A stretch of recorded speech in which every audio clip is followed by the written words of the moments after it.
because if they start to realize, and they'll actually experience after a period of not using them, they'll realize that their memory's gone, their motor reflexes are limited, their stomach doesn't feel right, they'll get headaches more frequently. Once they have the education they need to make their own decision, then basically it's just about talking it out, realizing that there's consequences when used. I had a young man just recently actually come in, and his main concern was, I need to stop, and I asked him why, and he says, because I found myself in the middle of the expressway. Why? Because I was dodging cars. Why? Because that's what I was doing in my euphoric delusion. I was faster. This person was no way light on his feet, and there was no way possible he could have dodged that many cars. That scared him to the point of realizing that he doesn't recall a lot of the challenges and risks that he takes when he's under the influence, so he wanted to stop. Problem is, it wasn't just stopping, it was changing his whole peer group.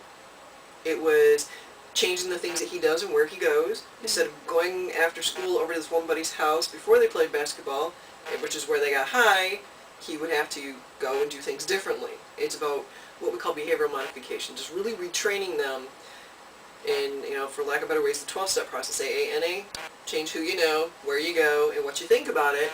So that's the education, changing the friends, and really changing what your opinion is so that you can make better choices. There's no way to stop anybody from using anything. But the more people know, more often than not, they give it up. Okay. Especially, shrooms, LSD, and all those kinds of things are really, we only see them in a subset of population between the ages of 16 and about 24. We don't ever see it in people above 30. We don't ever see it in people below 16. We see inhalants, anything from the age of 8. Thinking is that accessibility. When people get to a certain age, like 24, 25, they're graduating college, they're getting established in jobs, they're getting married and having kids, do you really have 8 hours to sit and enjoy a delusion? Or are there other functions that you have to be aware of? Whereas other things, if you go out for a night of drinking, at least you can plan it, you can prepare for safety, and then the next day you're back to norm. And it's one of those things where it's just not one of those things people like to do. They got all these other experiences they have to deal with and responsibilities. So just on account of, you think, like, isn't acid almost kind of the same reaction? As mushrooms? Yes. The euphoria is pretty similar. The intensity of the delusions or hallucinations and all that kind of stuff range depending upon what you're using and how much. The chemical makeup, one being a natural, like the peyote in the mushroom, the other one being a chemical creation that was an oops years ago.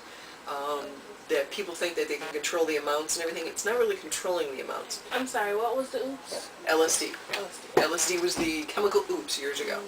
And by having that, people think that they can measure out their quantities better. We don't know what is going to work for you versus what's going to work for me. And that's the same thing that we have with shrooms. If an eighth of cap gets you to a certain point of feeling a certain way, it might take me a whole cap. Because the same thing is, you might be able to drink a shot of whiskey, I have to do 4. You never know how anybody's going to respond to any amount of substance. So, in regards to hallucinogens, the shrooms, the peyote, and the LSD we can't measure really quantities. We know how much they report they take. We really can't measure how much it's in the system, because everybody's body's going to eliminate it differently.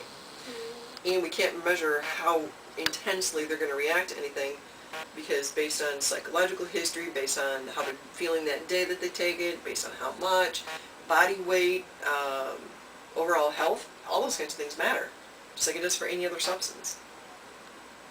Any more questions? Let's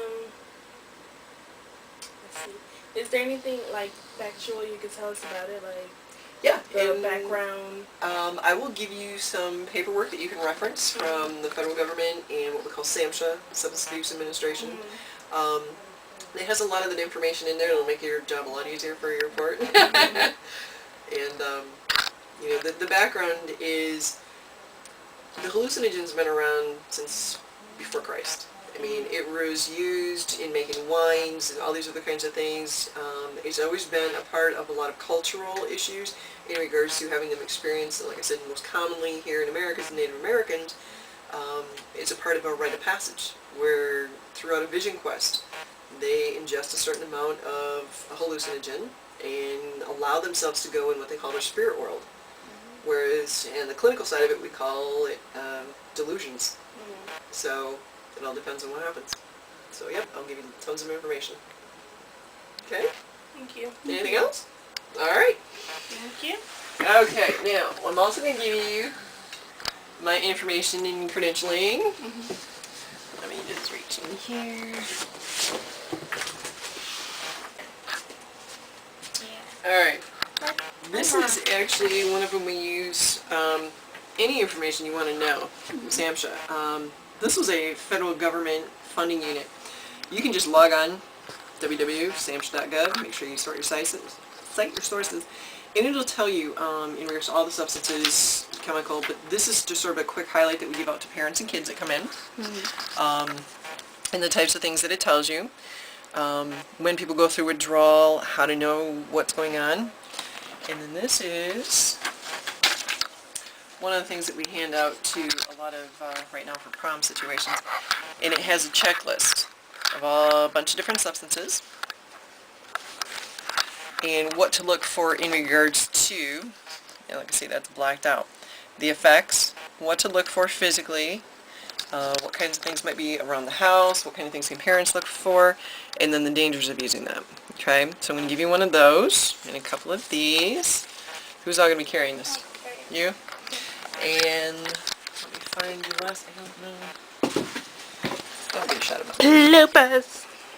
Don't be getting a shot of my booty.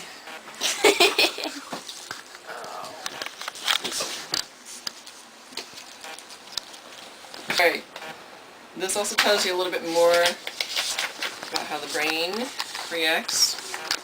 Halen's is actually really good because that's what we see with most of the younger groups. Again, some more fact sheets. This is actually from Michigan.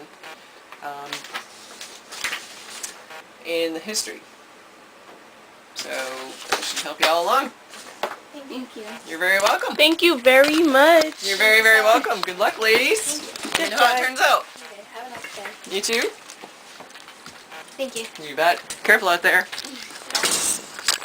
We got it.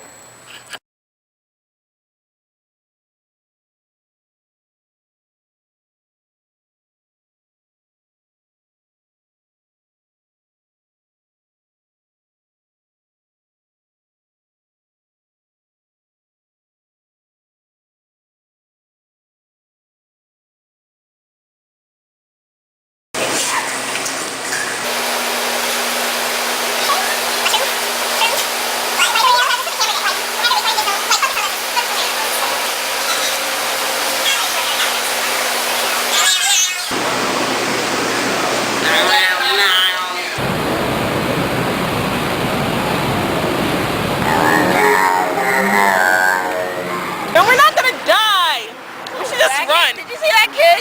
Yeah. Oh my god, it's your car! You're like the dorkiest kid in the world. Shut up! Hey, look, that's that kid. Let's ask those people. We should. It looks so lame over here.